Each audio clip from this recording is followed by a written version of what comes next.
Hello and welcome to episode 3 of FPL Journey to 10K, the podcasting series that looks to turn me, a 100,000 in the world player, into a player that looks to finish in the top 10,000 every season consistently.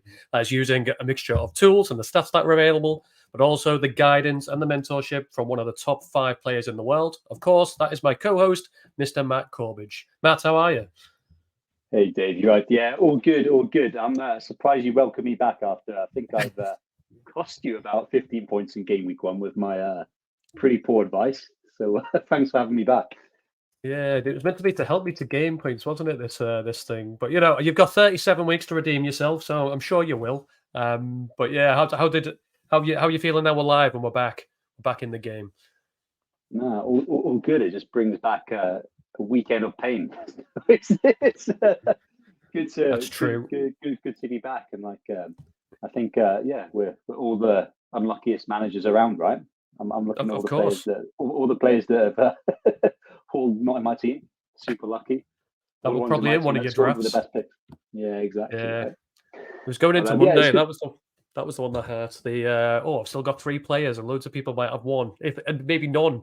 And then Bruno and Rashford do what they did. So I mean, it was. I think you probably related to a lot of the pain as well. But for me, it was from a minute before deadline to kind of the last minute of the last game was pain. Obviously, with the Gabriel benching leak, which I think we both missed.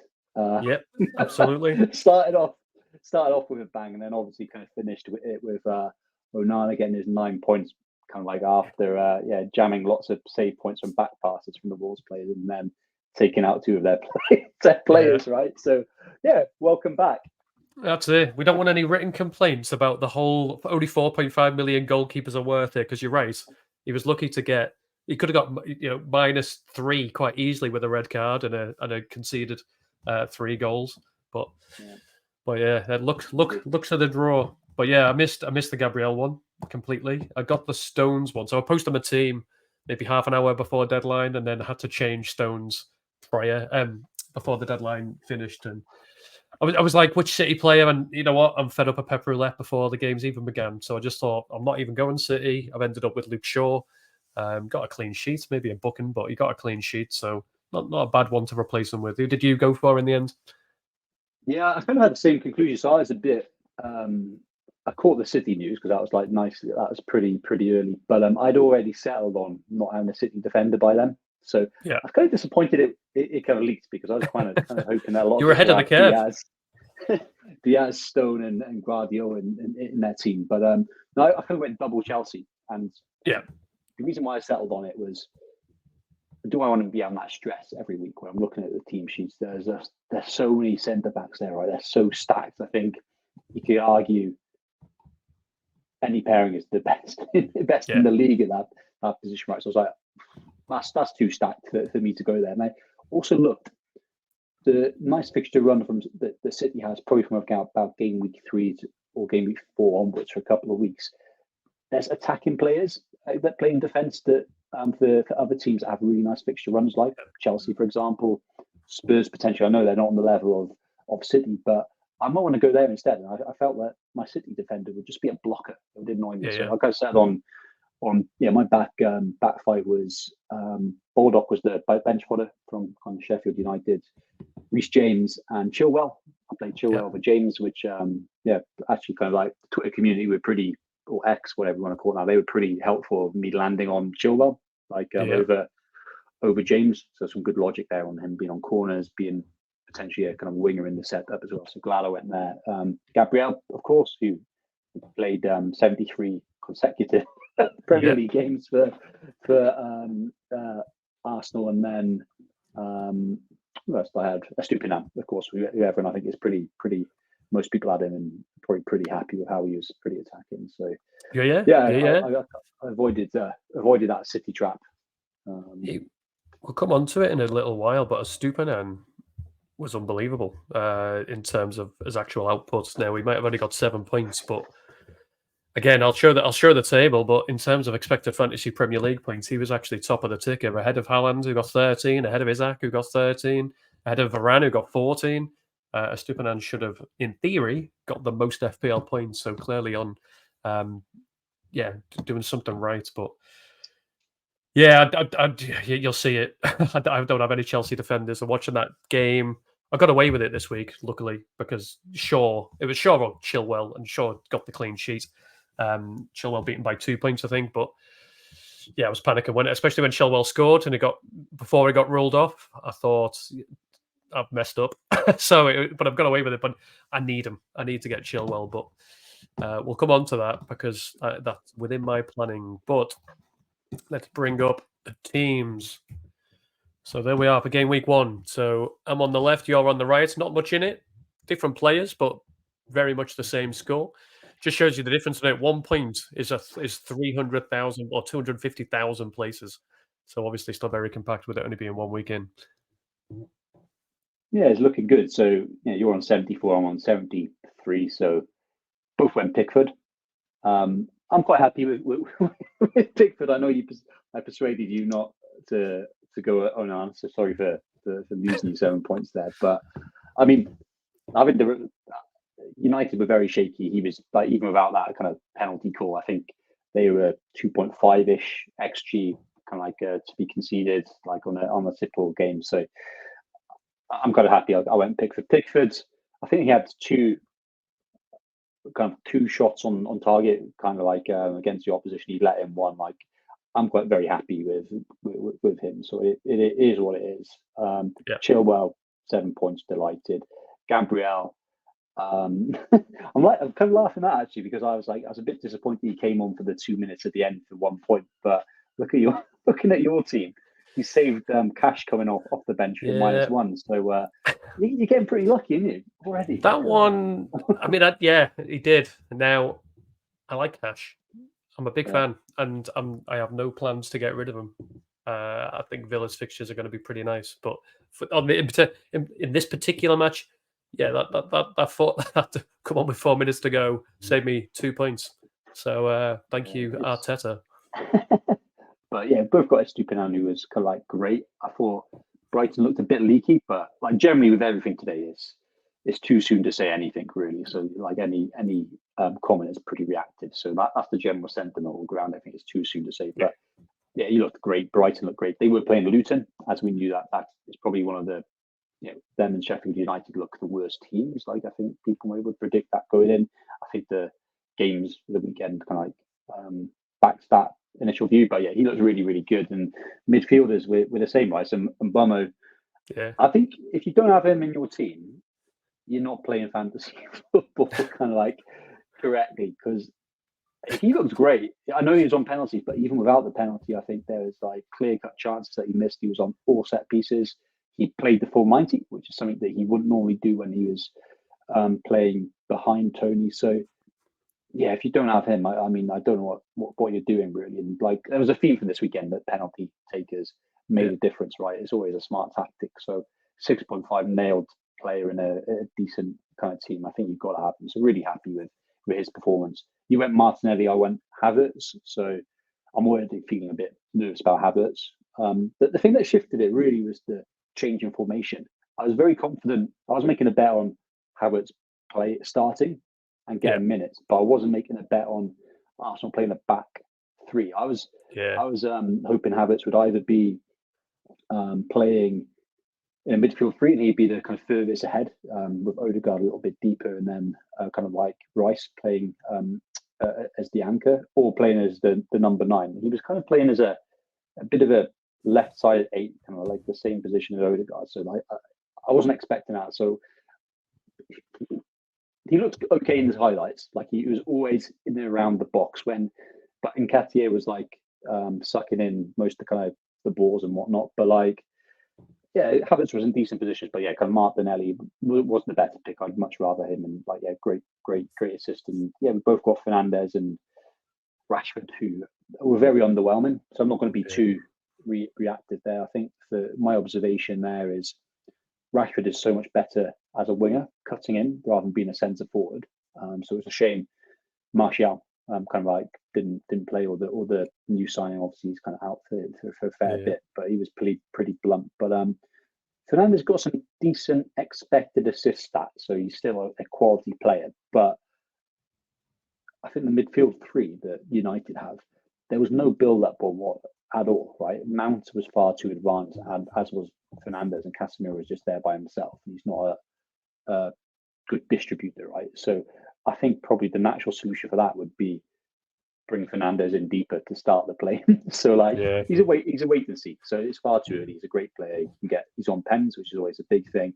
But that was a little bit nervous. And then Haaland is Haaland, right? So kind of like I think it's like we don't have to talk about him. And then Watkins looked decent, to be honest. I think Newcastle were a good defence, and this was the game I think we both felt a bit nervous going in with. Newcastle away was it Villa. Wasn't expecting 5-1, but Watkins looked good. Like really nice assist. He was a good new striking partnership kind of for Villa, so they were linking up nicely, and he could have got another return. Really, he was kind of like he got a few shots. So happy with Watkins. So 73 is pretty average. I would say I got very unlucky, but everyone will say that. I'm sure you think the same. If we got the leak, the Gabriel leak, we'd probably both have gone Saliba, right? And that's an additional 4 points in our numbers are suddenly looking. You'll probably be in the top 500k because everything is so bunched. I'd probably be kind of like not far off a million. They'd be looking a lot rosier. Just thank goodness he didn't have a clean sheet. Yeah, exactly. That assist, I'm going to rant for a bit, but like when your luck is down, it's down. Like Saliba, I think I saw a crazy stat, and it was like in his 9,000, he's quite young, right? So it's 9,000 career minutes that he's played in top flight football, regards to league. He's had an expected assist stat of 1.8. So over 9,000. 9,000 wow. minutes, and he got a fucking assist in the course. It's the classic one. He sees it off the throw. He's like, Saka, you take it, and then he just like bangs in a worldie. It was like, I was like, greatest assist of anybody's ever made that. And I was like, and I didn't look at I wasn't checking scores throughout the day because I just know it would have impacted my mood too much. So I was doing like match of the day challenge, watching everything at the end of the day. And I was like, please Forest score, because like he'd be like trended towards like a big 12 pointer then, and that would be a massive swing. So luckily it wasn't much of a difference, but I think if we went to Saliba, things would be looking like pretty rosy in terms of rank. So it's all good, all good so far. That's it. I'm fairly happy with it. I mean, the Pickford over Onana piece. Don't worry, I don't hold you to account. It is very much my team, but it does mean I've got 0.5 in the bank, which I wouldn't have had, which will hopefully give me some flexibility. We'll come on to ideas on what we're going to do for game week 2 in a little while, but it gives me a bit more flexibility there. So for the 7 points for 0.5 million, I'm not, as I say, I'm not begrudging you. But the rest of it very similar. I've got Shaw instead of Chilwell. Not much of a difference there. I've targeted week 1 and 3. That's what I've targeted for sure. Obviously, they got got the clean sheet. They got Forest week 3 in May. At Old Trafford. Yeah, and I'm not happy about that one. So at the minute, he's on my bench. But I'm now looking at it, and now that Chilwell's gone up by 0.1, I might have to sell Shaw for him. But again, it's not something I'm going to rush into. Yeah. And then Martinelli, I had the point.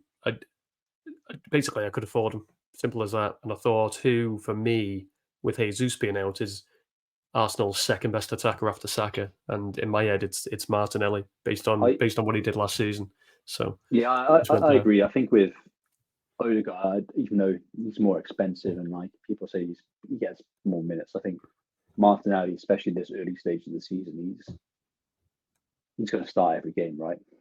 I know I talked myself out of him a little bit with the Trossard threat, but he's kind of looking very good. I think Arsenal were poor, I think generally, but I think that was like new formation and all that kind of stuff. And probably game stakes. They got up to 2-0 relatively early in the game, so I'm not going to read too much, but I'd rather Martinelli over Havertz, of course. And like good thing for you is you can we'll probably talk about plans moving a bit, but like when there's fixture swings in game week 3, game week 4, you've got the luxury of keeping Martinelli because you know he's going to be consistently good for a long time, and could look to move one of the Manchester United midfielders if you felt that way inclined. For me, I'm kind of forced to move Havertz in Yeah, week 3, unless he explodes next week, which we who can knows hope not. what happens. So yeah, I think you one up there. What happened to Visser as well? He was in one of your drafts, right? And he got Yeah, goal he bonus points, didn't he? it was the conversation he did. Yeah, he got 9. He got 9 in total. He was bought, but in the draft I had, he was on my bench, so he wouldn't have even been on the pitch. So so that didn't hurt me at all. So it was based on the conversation we had, which was basically if you can get 0.5 extra, and Bumo's the better pick. So he ended up. I can't even think where I found the 0.5 from, but I got it. I got it from somewhere. Potentially, you know what? It would have been exactly where it would have been. Onana down to Pickford. Although I've got 0.5 in the bank. Anyway, I found it from somewhere and yeah, managed to bring in Bumo in instead. Which again, okay, 2 points down in terms of against Visser, but as I say, Visser was on my bench, so he wouldn't have even seen the pitch. No. So that would have hurt more. It's for the best, yeah. I was going to start feeling even more guilty then. Like I've lost you 9 points. Well, think about it there. You've gave me 7 points from the pick. Well, you lost me 7 points Pickford to Onana if you want to count it. But Visser was on my bench and Boomer wasn't even in the squad. So you've gained me some points back. So it evens out. Yeah, I'll take that. I'll take that. But if we look at game 1, like learning points again. I don't know how that first one got in there, Matt. Dave beats Matt. Sorry, I didn't put that in. That 1 point makes all the difference. But of it, we've touched on it a little bit. Stones and Gabriel. We've both got Gabriel. So probably a good place to start. I'm not going to rush to sell him yet. I kind of want to see what defense Arteta seems to play in game week 2 when they're away at a mid-table decent side at Palace. Yeah. But what are you thinking with Gabriel? Yeah, I think it was a massive surprise, right? It was a massive surprise. I can see what happened actually now. Like I was just viewing Timber as a left back, but like obviously he played centre back historically. So actually that move into the back 3 makes a lot of sense tactically. And I think if you look at the Arsenal back 4, Gabriel is probably the weakest player. Like if you look at so it kind of makes sense. But I'm confident he'll be playing next week and have like real consistent minutes moving forward because one Timber, who's the enabler there, right? He's a kind of like a centre back or kind of like I guess like a traditional left or right back. You can play anywhere in the back line, right? So with him being injured, that flexibility goes. I don't think Zinchenko can play there. I don't think Tomiyasu can play there, but isn't good enough. So I think Arteta will go back to a back 4. I think that would be pretty obvious to me. And also, Palace has historically not been great from set plays. Gabriel is the best threat at Arsenal from set plays. And like looking at the stats and looking at the game, they were pretty toothless from corners and whatnot. There was no one attacking it. So I think that won't have been missed by the Arsenal kind of coaches and whatnot. So I think think he'll be back in, like partly because of like just the nature of the opposition and the test didn't work that well, and also because like Timber, who's the enabler for that back 3 for Arsenal, he's out, right? So Gabriel just keep him. Like there's no worry. He'll probably drop in price, but whatever. He's still a long-term hold probably. Stones, you put him around minutes. I think. Is it worth? We mentioned that. We mentioned it. Kind of like just for people that missed the news, but from the sounds of it, it was an injury, and he's travelled to play in the Europa League final. So I'm assuming he's actually okay. Do you want to go there? There's I think we land on that conclusion even before the league is. They don't really have the attacking upside to these defenders to make it worthwhile. Like so, if they do play, you'll get 50-50 chance of 6 points. Great. Come on, they'll often be benched. They'll often be too much mix, too much pep roulette. Mixed, yeah. Unless there's injuries, it's not worth it. Yeah, in my opinion now. So yeah. No, that's cool. I'm glad I got rid. If I'm honest, it was a weight off my mind as soon as I was like, I don't have any City defenders, so I don't have to worry about who's starting. And then I thought I'd throw 2 teams in because the first one, appreciate some people did have Isak, but I feel like Newcastle were very much overlooked, and rightfully so. Don't get me wrong, because based on fixtures, absolutely terrible start to the season. Obviously, they went and pumped Villa, who were a very good team, 5-1. Do you feel like their assets are overlooked? Are you still on? Are you still on the hold, waiting for their fixtures to swing? Oh yeah, 100%. I think they performed well for the stats. It wasn't just like they had one XG and then scored 5 goals, right? I think they were expected to score 3 or 4 goals, right? So good, really good performance. Bit of a freak result, right? I think Mings going off injured, I think really changed the flow of that game. So it's it was like in the second half, like when Callum Wilson came on for Isak, he was almost alone in the in the 6-yard box. There was no Villa defender in sight, right? So I think they just gave up, or they were in all attack mode or something like that. So I think it's a freak result. Newcastle, we know, are a very good team. What we don't know is how Champions League rotation will kind of impact them. And also, the fixtures are still really difficult. So what I'm glad is Isak is one of the most bought players this week. He's got City. I mean, you've got to play fixtures, and then the up until game week. I think game week 5. We'll look at the fixtures in a second, but game week 5 is when they have a swing. So, I'm targeting a few Newcastle, particularly defenders, great prices for them. But until then, I'm not going to bother go there. Isak is a interesting one, as is Barnes and Gordon.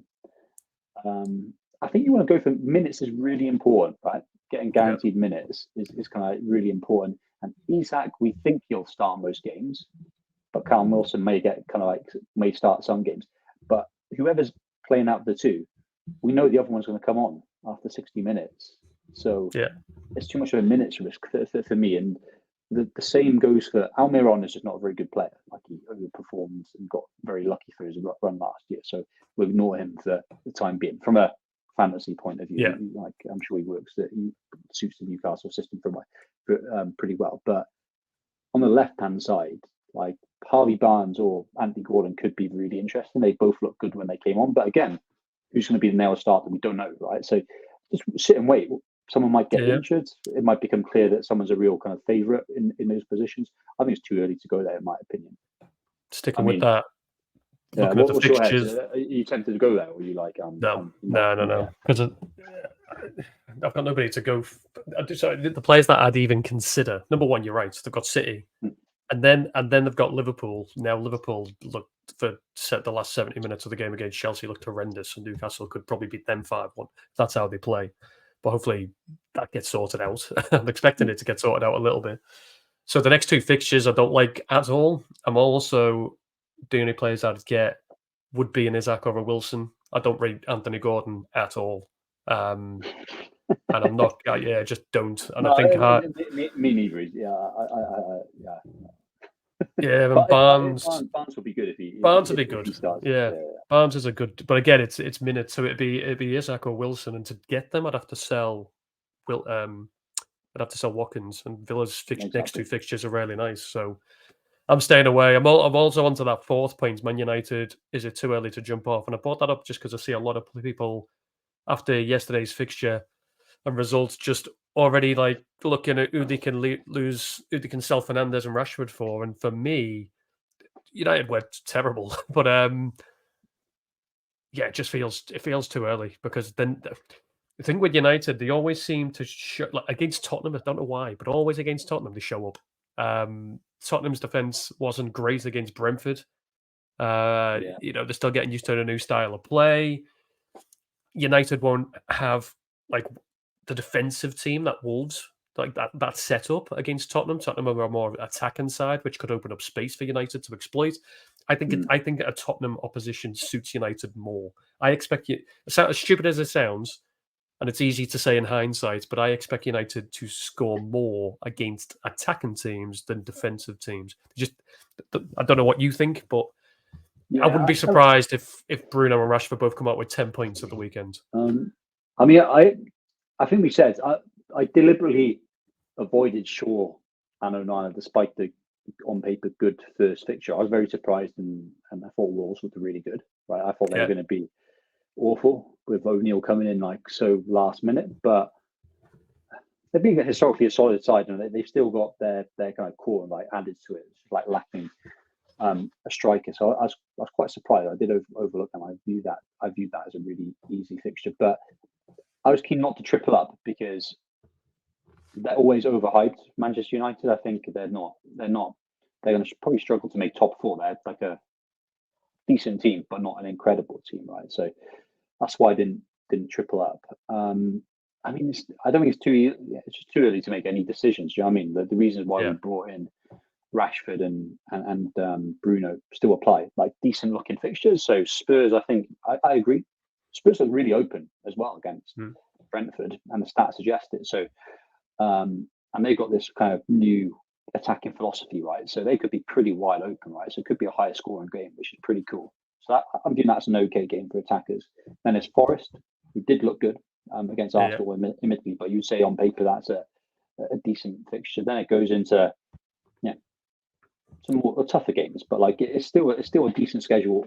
Like overall, we know Rashford and Bruno will play the whole game, every game. We know Bruno is on penalties. It's just like if he starts playing deep a couple of games in succession, and there are better options to jump on that. That's when you start considering it. I'm looking down though because I've just brought up the kind of like FPL kind of website just to look at Bruno Fernandes's stats right from the game.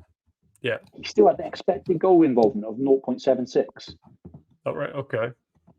Which I wouldn't have thought from purely the eye test because he was quite deep, right? But that's telling me he's still making those incisive passes in and around the box, right? So he's a great player. I mean, the thing I'd look out there is if he just starts playing in the pivot.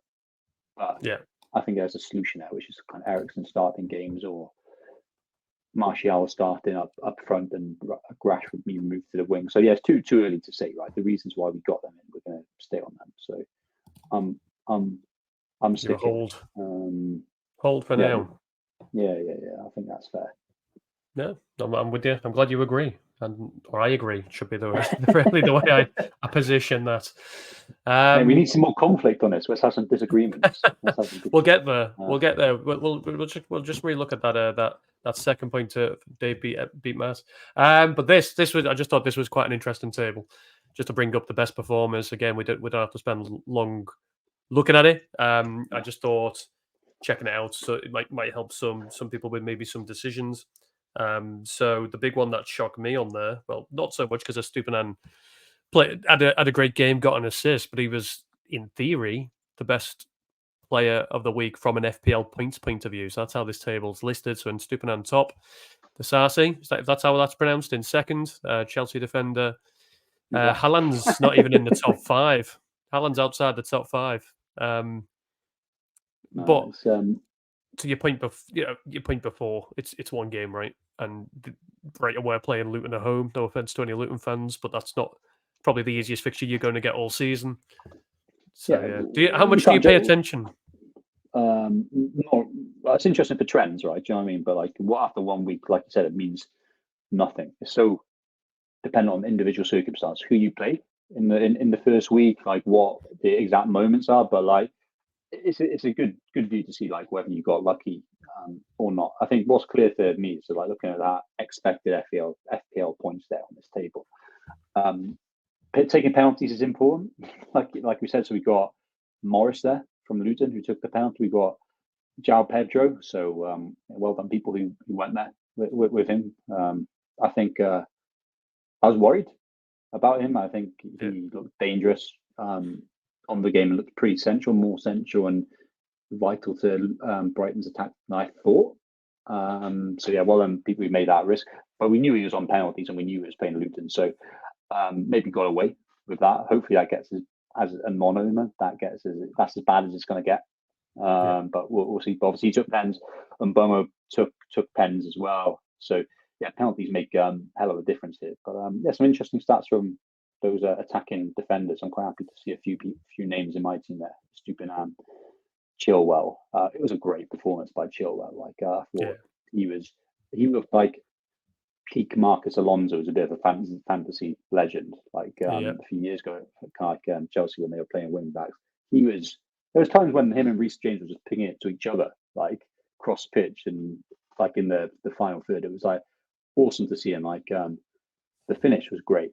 Like how he just like put down Alisson, who's like, in my opinion, like the best keeper for quite a while in the league. Like you don't see many people do that. It's a very composed finish. Like so, he was great. But interesting table there. Like I won't put too much precedent in at the moment, but like it forms a view of like some of the guys who are lucky, some people who perform well and kind of met their levels. Do you know what I mean? So like Mbomo, we can be very comfortable that hey, he scored well, but like actually underperformed his like stats. So that's good because like the numbers are saying he's going to do good.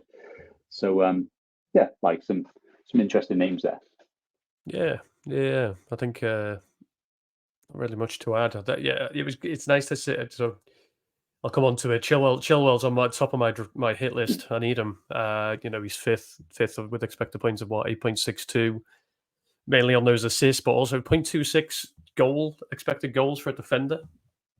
Not bad to have in your squad. And considering he played a top 5 set out, one of the big 6, he's the one that stands out to me. But I've then found this, or I think you actually tagged me on Twitter or X or whatever you want to call it, the expected FPL team of the week. And as it says at the bottom of Stupinan was the highest, but Rodrigo is an interesting one. Yeah, it's a good little team. A lot of people seem to be flocking to Rodrigo. Now, for me, I wouldn't be surprised if he goes the rest of the season and doesn't get a goal and an assist in the same game again for the rest of it. You see, it's just, he's not the. I'd rather have the likes of Foden. I know they're more expensive, but for a reason. But like Foden, Grealish, Alvarez. I'd rather have the further up the pitch players. Rodrigo just seems like a draw just because he's had one really good week. Yeah. Again, he's a quality player, right? I think looking at that, I think he's probably the best player in the league. Like to be honest, him and Haaland, the best players in the league. I'd say he's like a fantastic player.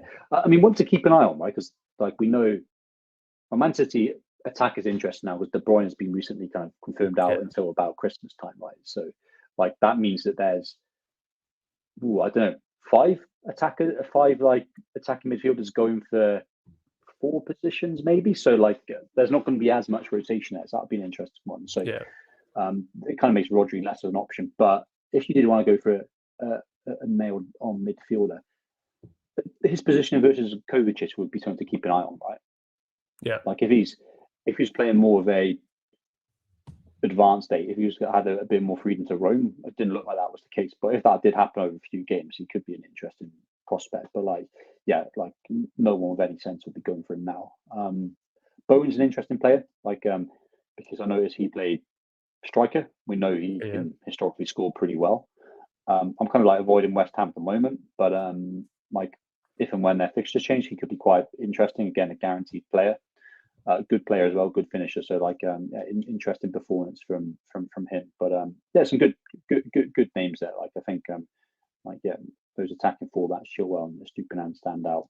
The penalty takers stand out, of course, as well. So thought it was interesting. I thought I'd just flag it because I know you're big on your X derivatives now, aren't you? The XG, your XA, XFPL. The whole point in this, right? All about the expected points. Use the data that you're given. The Leno one was an interesting one. I think Everton had expected goal and should have like 3 expected goals of 3. It was something like the most expected goals for any team that didn't score since the beginning of last season. My mate's an Everton fan, and he texted me to tell me. Big shout out to Richard Worley. Yeah, that's what it is. So Leno smashed it because of that. But I don't think I'm going to go to Fulham. But yeah, we'll move on from that. Questions for Matt before we go into game week 2 planning. I said this was going to be one of the features last time. Sorry that I keep looking down. I need to just note so I can chapter the YouTube video when we get onto certain parts of it. But questions for Matt. Really, just anybody that's listening that wants to fire some questions too. Once again, I'll say it. One of the top 5 players of fantasy football in the world. Nobody gets a chance to do that. So why not? Apart from me, I'm in the lucky hot seat, but why not give our listeners a chance to do the same? So a big shout out to Spooner22 and Cage Pap. So that there's 3 questions really to throw at you. Quick fire. So number 1, how do you cope with a bad game week? How do I cope with it? I love making scapegoats and telling myself, convincing myself how unlucky I've been. So this week was an average one. It wasn't the worst, but it was pretty average to compare to a lot of active players, right? I think like if you looked at leagues, and you're probably doing the same, Dave, mate, right? When you're looking at other players who are pretty good, I think generally they were a little bit higher than us for kind of various reasons. So yeah, I was just convinced. I was finding my scapegoats. For me, it was João Pedro. He was my villain. Yeah. Onana was. Sure was. Like, people with double Manchester United defence. So I was thinking these guys are so lucky, and yeah, convincing myself my picks were right. But I think like I kind of do like to do that. Actually, to kind of tell a story how unlucky I've been. But yeah, on a more, and that, I was going to say on a more serious note, but that is kind of part of the story. But I think you also just look at yeah, why you got in players, and just look at, like, there's a lot of luck, right? Any given kind of like week. So just look at the reasons why you got players, and if the reason you got that player is still valid, then hey, it's just kind of luck, whether they do anything or not. I mean, Havertz, I was making a bet that he played 90 minutes. He played 90 minutes. He was quite advanced. He was a post away from getting an assist for Declan Rice. So like, I can be like, hey, another day I'm kind of laughing there. Another day Martinelli's miscontrol isn't an assist. No, it was good assist. Not miscontrol. What are you on about? So yeah, I think he just put a lot of it down to luck. Yeah. And hate certain players. That's what you're really giving there. It just makes it fun. Yeah, it just makes it fun. Number 2, how long do you give a new signing into your team, and why? I think any player that I get in, I can form a view of like when and what am I getting them in for, and what fixture run, or are they going to be a player who's going to be better in my team for ages? I think the term people say season, what they say, like, yeah, you have him in your team for the whole season. Like, I don't believe in that. You play the fixtures, you play the scenarios in front of you. I'd say roughly 5 game weeks. But I enjoy a form of view of like who's going to be more like the glue, who's going to be in for a little bit longer, who you're happy with for a longer period, and then who are the ones that you're going to be variable. So when I set up my team, I knew that Watkins had the options of being both. He could be a player that I move on with the tough fixtures for kind of like Villa, or he could be a glue player. Havertz, I knew, was always a bit of a shorter term bet. So he's a 3 to 4 week player that I can look to move on, right? So typically it's around 5 or 6 game weeks I'll kind of target at least, but I will form a view depending on fixtures and other kind of things. These are the players I'll be looking to move on as well. So yeah, I think like when people talk about a 1 or 2 game week punt, I think that's generally pretty dumb. Yeah, because like with all that luck and randomness that happens, it will even itself out more on a longer period, right? So yeah, play for the medium term, I think. Okay, so like get them in, and so if your thought is, and this is probably on to question 3, which is react or ride it out. So if you see somebody hitting a purple patch, a bit like Almiron did last season, but you've just bought a player in with nice fixtures, if they're not quite doing it, even though in your head I'm like, well, I've got them in for 5 games, I've only played 3, they've got a 2, a 2, and a 2. Yeah. When do you react? When do you react to those purple patches, and when do you? Is it to do with like arrow? Like if you keep getting red arrows, do you react a bit more, or yeah? Where's your head at? I think I generally don't care. Do you know what I mean? Like, I think that's probably the biggest difference, because I don't think I'm an exceptional player, but I do get pretty good ranks. You're top 5 in the world, man. Like, you're only good at your last game week, mate. So I'm top 2 mil. I'm not even top 2 mil. I'm top 3 mil. Like, yeah, I don't think I do. And the other top players as well, I don't think they're doing anything like massively exceptional. It's like planning for the medium term, just being like a little bit more patient. So purple patches, I kind of ignore them, right? Because you can't really. Sorry, I don't ignore them. I look at the fixtures and see if something sustainable, because fixtures drive so much, right? The quality of the team you're in versus the quality of the team that you're kind of playing against. It drives so much in this game. And then I'll look at the underlying stats. Yeah. So if the purple patch is backed by massive XG, then hey, and it's got good fixtures, yeah, I'll jump on that, right? If a purple patch is not based on any underlying stats, even if the fixtures are good, but like let's say the fixtures are mixed and then the underlying stats aren't good, I won't go there. Right. Yeah. So yeah, some people may say, hey, that form is a big thing. I don't really buy into that. So like, yeah, I kind of like look at the stats. Are they sustainable? Are the fixtures there to kind of sustain those good stats? So Almiron was a great example. Yeah, everyone got him in on the second wild card, didn't they? Because that was like, hey, he's kind of still in good form, like he's kind of like getting lots output.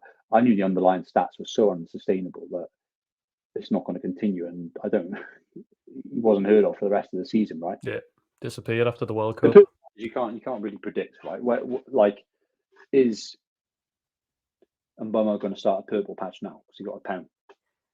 I don't know. You can't really predict it until it's already happened, right? So yeah, I'll just look at the underlying stats and fixtures, mate. I think makes sense. Just boring and dry, that, isn't it? No, but that's if that's what makes this, the whole point of this is how do I, because I do jump on the purple patch, and that could be the difference between finishing 102,000 and 12,000. Because if I'm jumping on purple patches through the seasons, but the stats don't back it up, I'm bringing in people like that. Yeah. So it might be boring, but it's needed.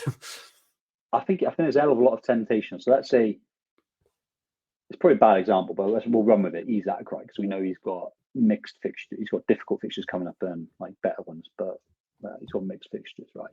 Let's say he jams a goal against Man City, but it was like completely random. It was like a worldie. Do you know what I mean?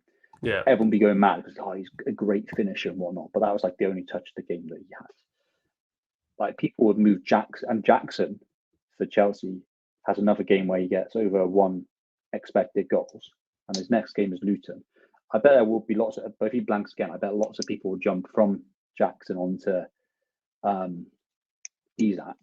And Isaac still has a few kind of tough fixtures coming up. I think it's Arsenal then, game week 3 or Liverpool. Liverpool, yeah. Yeah. They got their new defensive midfielder, didn't they? Hopefully. Oh, we need one. No, which one's that? No.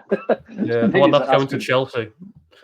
Maybe that's a kind of bad example, but like, yeah, lots of people would jump over that player who score that kind of worldie. And if there's, but like a good player would just sit on Jackson because they're getting good underlying stats, and it's got so easy fixtures, right? So you've got to be you got to stay strong, like. Yeah, play the stats, not the patch. That makes sense. Going on to next game week, we won't stick on this too much, but I just thought it'd be good to bring up the fixtures, because this is you've kind of said it across all of these episodes. The fixtures are the most important thing, so just loaded up for the attack for anybody that's listening. The best teams for the attack, the top 5. I'll work down from number 1, Chelsea, then Everton. Although I don't know who you'd get from Everton in the attack, but there you go. They are second. Brentford 3rd, United 4th, Man City 5th. And then looking at the fixture ticker from a defence point of view, so the team that should, in theory, over the next 6 games, keep the most clean sheets or the best chance. So again, from number 1 down to the top 5, you've got Man City, Brentford, Chelsea, Everton, and then Liverpool. But let's see how much that's impacting my planning. It might be impacting yours very differently. It makes a lot of sense. I think on these ones, I like the fantasy football fix. Shout out, guys, good work here. Like on the fixture tickers, like separating between defense. I mean, what it's not doing is adding a layer of how good the team itself is. So obviously, Man City haven't been top of the ticker and having just the best defense. So that's kind of great. Liverpool being pretty strong, but at the moment looking a bit weaker defensively. I think you got to apply that kind of lens yourself on it. But it's kind of interesting stuff there. I think jumping on 2 Chelsea defenders, I'm happy I've done that already. Game 3 onwards looks incredible. Pickford from Everton, like happy that I've gone there. I mean, Stupinan's actually got some okay game week. Yeah, it's not bad. So it's kind of interesting to look at this. I think interesting players like as an enabler, a budget enabler. I'm certainly like in a couple of weeks. I kind of was impressed by Rico Henry again for Brentford. He I haven't looked at the stats, but I imagine he was looking pretty high. So yeah, it's kind of some interesting trends there, but that's why we should be patient. And I think on the previous one that you had the fixture tick from an attacking point of view, United are quite high up, right? So that's why you stay strong. They've got some good fixtures coming up, right? Yeah, they are absolutely. Where have they gone on this one from an attacking point of view? Especially, they've got Forest, Burnley, Palace, and a home to Brighton in the next 4 of the next 6. So, and again, as I said before, I think even against Tottenham and Arsenal, they seem to play better. I'm pretty sure they beat Arsenal last season, if I'm not mistaken. They seem to be able to play better against the teams that will attack them. Yeah, agree. But yeah, looking at my actual plan, so this, feel free to rip this as much as you need to and say, what are you doing that for? What are you even thinking that for? But so I'm looking at, well, my initial thought is to carry the transfer because I'm looking at the 11 that are playing and I'm fairly happy with them. Now, cash, right? I'm playing the stats. You say to play the stats, I'm playing the stats and I'm playing the fixtures. Aston Villa have some nice fixtures in the next 4 games. 3 of their fixtures score a 2 in terms of difficulty. So they've got Everton. I can't think of the others are, but the pretty nice fixtures. The 3 of the next 4. Now, cash. Go on, sorry. I was going to say, you're benching Shaw for him, aren't you? I am. I'm benching Shaw for him, and because I think Tottenham will score. Whereas I know I'm a Liverpool fan. I'm not trying to hate on Everton, but I don't think Everton will score at Villa Park. So I'm playing them for the clean sheet. But if I look at, although Villa got beat 5-1 by Newcastle, looking at the stats, Cash's expected goals in that game was 0.56. He scored -1, but his expected FPL goals for that game was 5.54. And St James's is one of the hardest places to go in the league.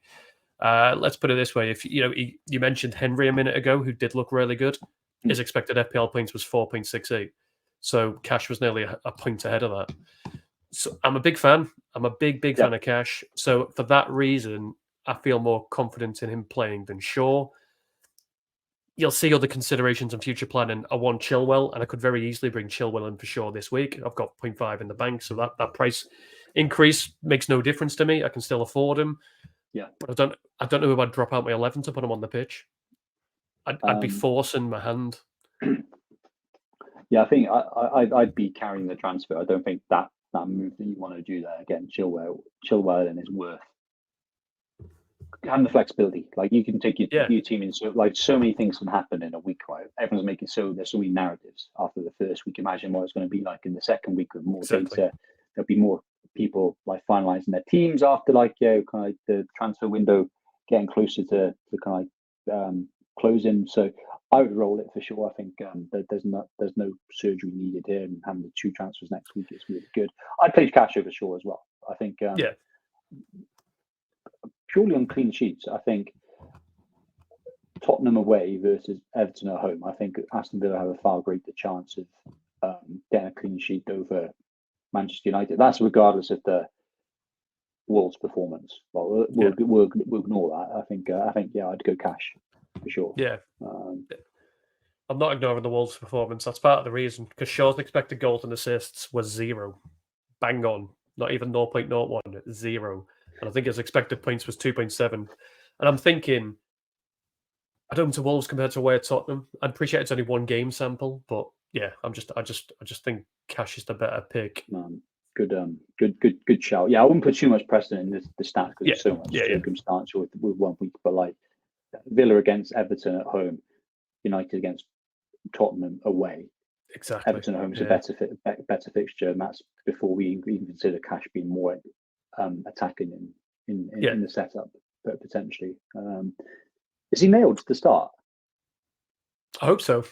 He played 90 minutes this week. Yeah. Okay. So for some reason, that's what in my mind he's a rotation risk, but I think that's on the other side. That's Lucas Luca Dean is Dean, the yeah, and rotation, was it? Moreno when he's fit might play Yeah, instead of Moreno's Dean. on the other side net, so Cash tends to start. Yeah, and I'll be honest, I don't think we ever spoke about Cash, and so you might look at that and go, "Why the hell's he in your team?" I started looking at some stats for pre-season. I shouldn't, because pre-season means nothing, but it was to do with minutes played and the Villa formation, and it seems as though not quite to the same extent because he's not as good as Cresswell, but he's basically been given free reign down the wing even. So I feel like he's going to be a good attacking option. So I thought for those first 5 fixtures, ignore the Newcastle one because that's terrible, but the others he can do damage. Even when they come to Anfield in game week 4, I can see Watkins scoring easily against a Liverpool defence. I agree. Which is it's a dilemma for my team. When I talk about mine is what to do with Watkins. But I think Cash makes a lot of sense. So you're keeping Gabriel. Right, keeping Gabriel tight, so you'll probably see a little bit further down on the right hand side. Early transfer thoughts. So I'll unless something drastic happens, carry the transfer. I don't like Chilwell away at West Ham. I'll see how Chelsea get on in their first away game of the season before I bring him in. I think West Ham are a good side, so I don't think that's as easy as some of the other games that I've got in the team there. But early thoughts. Gabriel out potentially in game week 3. We'll see if he gets any minutes against Palace and how Arsenal's set up. He'll go straight to Chilwell, and then I'll have to make up the 0.1 somewhere. But I'll have 2 free transfers, so that'll be easily done. Potentially a showdown. Yeah, they've got Forest, so I'll come across that bridge when I need to. Longer term plans: United and Brighton out for game week 4. Possibly consider moving to.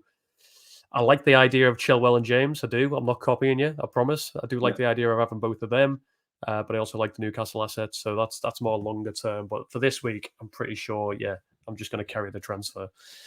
Nice. But onto yours. Yeah. So my team, Turner in goal. So obviously, Forest looked really, really solid against Arsenal. Like it was a quite surprising performance. Actually, I was expecting them to get turned over. So they look solid. Sheffield United on the other side. On the flip side, I think probably looked like the worst team. Again, I'm not going to be too reactive, but Pickford away versus Villa. I think definitely going to favour Forest at home to kind of Sheffield United there. And then I've got Chilwell and James kind of starting alongside Stupinan. So I guess that's a bit of a decision, benching Gabriel. I guess the reason behind that, I don't know why. It's probably kind of quite marginal. But Chilwell will start because he's so attacking. He's playing as a winger. So I'm pumped about that. I thought that Chelsea played really good for 70 minutes outside of the first 20. James versus Gabriel. I guess the reason why I went Crystal Palace are a decent team as well. I'd say they're kind of similar level to kind of West Ham. James did look very attacking, so he's got that in his favour. I appreciate that could be just Liverpool specific, that he was playing like so attacking to kind of counter. Could be like a specific tactics against that team. But interesting as well. He came off about 70 to 80 minutes. He came off quite early, but that's to manage his fitness. Right, it wasn't because of an injury apparently. So I'll keep an eye on that one. But if he's coming off at 70, 80 minutes, that could be a good thing. So that's in my mind actually. That even though he's not playing, he's still building up fitness after a really long-term injury. Yeah, I could bank a clean sheet nice and early, so I could secure that. So the attacking potential that he had and that bit that he may be subbed early, that I'm thinking I'm going to favour him over Gabriel, and then I can sleep easy. Right, I don't have to panic about Gabriel not starting. I'm very confident that he will, probably 90% confident, but I don't have to worry about that. And then everything else exactly the same. And Bomo Fernandes, Havertz, Saka, Rashford, Watkins, and Haaland. Haaland captain. Havertz, the one where I have a little bit of nerves around. I'm hoping Arsenal go back to back 4, and Gabriel is back there. But I hope then Havertz plays as the false 9. Yeah. Nketiah is such a greedy player.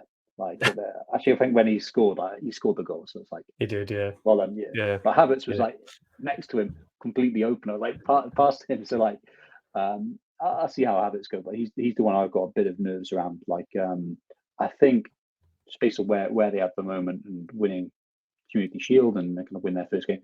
You'd probably start, but I've got some nerves around it. So I'm keeping it pretty much the same. Just like kind of like James and Turner coming in the starting lineup, definitely holding the transfer. I'm going to accept I can't go there to Salah. I'd love him in my team, of course, as would everyone. But who knows? Darwin may start up front, and then that pushes Salah out wider. So who knows? We might get lucky, but that will be a fixture where I'll be. Yeah, it's a worry, right? But unless you've got the money or you've already got Salah in your team, and then it's potential Salah captain time. But no, exactly. I think there's no.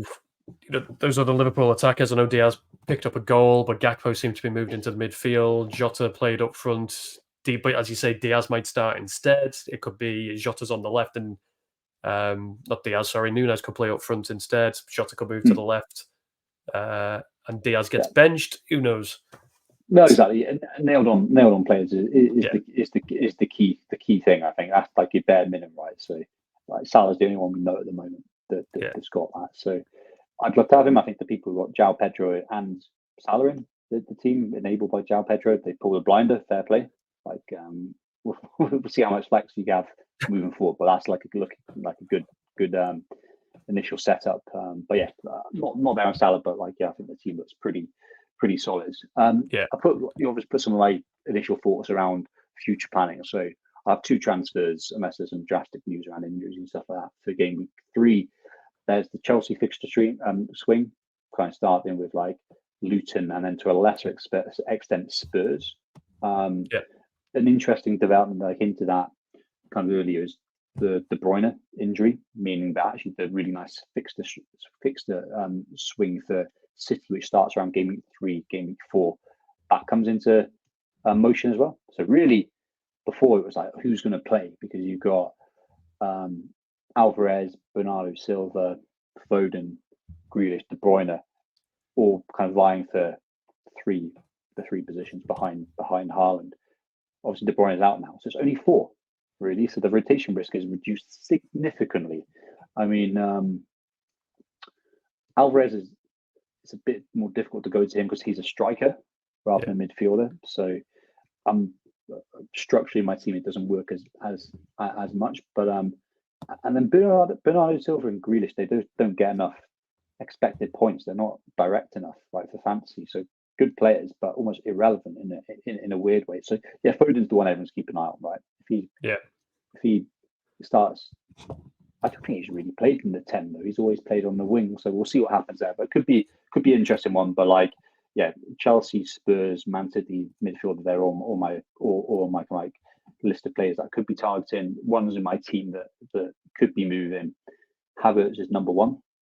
That could change if he should be too reactive, but if he scores looks great, and I feel like he's nailed to play in that position moving forward because Arsenal have Fulham in game week 3. I might keep him, but like if he blanks, I'll probably move him on to someone. Watkins, I think, unfortunately, could be a sacrificial lamb for me because I really liked Jackson. Yeah, I don't think there's any nailed Chelsea midfielders that I'm into. Like Enzo looked good, but like he's a central midfielder, right? Sterling got kind of subbed, so I don't really want to go there. I think Jackson looked really good. The Chelsea fixtures are so much better than the Aston Villa fixtures from game week 3 to game week 6. I think I probably want to go there. So I think Watkins to Jackson feels like a nice million save as well, isn't it? Exactly, and that could enable Havertz to Richarlison, Havertz to Maddison. I kind of put Eze on the list as well. I don't think I'll go there unless I'm looking to save money. But I thought he was impressive for Palace, and we know he's the talisman. He is the penalty taker. We know how much of a difference that can make. So I think he's probably one of the. If you looked at underperformance of XG, he's probably one of the, or XG, X goal involvement or whatever, like variant on the go. He was probably one of the most unlucky players, I think. So he looks pretty good as well. But Jackson and one of the Spurs mids feels like the game week 3 mood. And you put my general sentiment now. I was just going to ping you some notes earlier, mate. And don't really. It's hard to say. I think you just got to kind of stay calm, not be too kind of reactive, all that kind of super dull, but generally good at kind of advice stuff. And then set pieces make a hell of a difference. Like, we know that. So it'd be great to see if Spurs get a penalty next week. It'd be great to see who's on that. Yeah. Whether it's it'd probably be Son actually, but I would imagine. But if it was Richarlison or Maddison, that would be an absolute no-brainer. Richarlison tried to take them off Kane, even when Kane was still there. So you'd imagine he won't give them up without a fight. Yeah, they're going for Lukaku, though, aren't they? But which could put a spanner in the works. But I really like Richarlison as a player. I think what he did in pretty poor Watford and Everton teams was pretty good, actually. So he's got a lot better players around him. If he gets to run of games, he's not Kane, obviously, but he's a solid player. So I kind of want to go. I want to go there. I mean, Maddison is obviously, he's got 2 assists on the weekend. He looked really good. We know he's a really good player. So yeah, they're both nice options. And Maddison's on all set pieces other than maybe penalties. So like that's a benefit. He's going to be secured on his minutes as well, which also could be a threat if there's rumours of a new striker coming in. So we'll see what happens there. But I'm going to kind of wait and see, get another week worth of data and see how the mood changes. Right, Havertz could be on fire, then it becomes a lot more difficult to move him on. Yeah. Fernandes could go super deep, and then it's like, oh, what happens there? Someone could get injured, right? So I'm going to sit back, relax, wait to game 3 and have had a lot of like flexibility, and then feel like I'm a little bit ahead of the game if I got those 2 Chelsea potentially wing backs, if not wing backs, got Chilwell super attacking and James just ticking around, being quite involved. So it's looking all good. But I want to get some luck. I kind of want you want to have get a hat trick. Yeah, I mean that's never happened. I kind of like regret going there almost like instantly. But like Turner saving a penalty would be awesome. I think for both of us, I think Watkins doing well in this easy fixture, probably the only banker that they've got in terms of fixtures, would make hell of a difference. I think if he blanks, then it's a bit of a problem. But if he comes through, I think that makes a big difference versus other good players, because a lot of other good players have gone Jackson from game week 1 or have gone João Pedro. So like, I reckon he's going to be a bit of a thorn in our sides for a little while longer. Like, he did look very good. Good. Yeah, he did. And they've got 2 nice fixtures still to come. Brighton. So you need Watkins to at least match him. Hopefully better. But Turner saving a penalty will work for me as well. I know I didn't run through my team there, but I've ended up putting him in goal over Pickford as well. Again, Forest were really good at home last season, so I just fancy the clean sheet against Sheffield United over Everton. Keeping 1 at Villa. They're tight, aren't they? They look very solid against Arsenal as well. And like last year, I could remember them looking good at home. So yeah, I feel like that's like a no-brainer. That's why we brought Pickford in there, actually, because his more difficult fixtures. Turner rotates them so it's a nice rotation. Exactly that. Whereas Onana would be away at Tottenham, Pickford. Oh, it could be Turner, but later on they don't work quite as well. But no, much obliged. You're bracing yourself for it as well. The Pickford penalty save against Watkins. Oh no, that's there's the bad luck. Yeah, that's going to be inevitable now, isn't it? Yeah, now you've said it. So we'll move on before we say anything else that comes to fruition. But I think the last slide is just a thank you slide. The key takeaways for me from this one is don't panic, wait, unless you have to make a move, get the more data. And as long as your start 11 looks strong enough, just give it another week of data. Have to be more flexible in game week 3 because you'll have 2 transfers, and just see what week 2 brings before making some bigger changes going into game week 3 with some fixture movements. I like it. Look at this patience, new man. Patience, which I've never ever. I'll tell you now. I've played this game for 12 years. I have never ever rolled a transfer into game week 3, ever. So there you go. Right. You have changed me. But as always, thank you, Matt, for joining us. Much obliged as always. No worries, mate. My pleasure. My pleasure. Yeah, stick with me for 38 weeks. Even if we get to like week 35 and I'm about 3 millionth in the world, I'll still invite you on. It's not a problem. You'll still be here to guide me. You might make a big break in the last 3 weeks. But no, thank you for coming on, and yeah, we'll catch up after game week 2, no doubt. Cool. Best of luck, mate. Thank you very much. And thank you to you, the listener, as well, whether you're watching on YouTube or you are listening on the podcast. Yeah, please do follow the Twitter channel, give the YouTube, all that stuff that all these people say. Give it a thumbs up, subscribe to the channel. It does help us to spread the word. And yeah, thank you for listening. As I say, hope your game week 1 was as good, if not better, than mine and Matt's, and best of luck for you building your team in game week 2 as well. We'll hopefully see you next week for our game week 2 review and plans for game week 3. But until then, all the best and see you next week.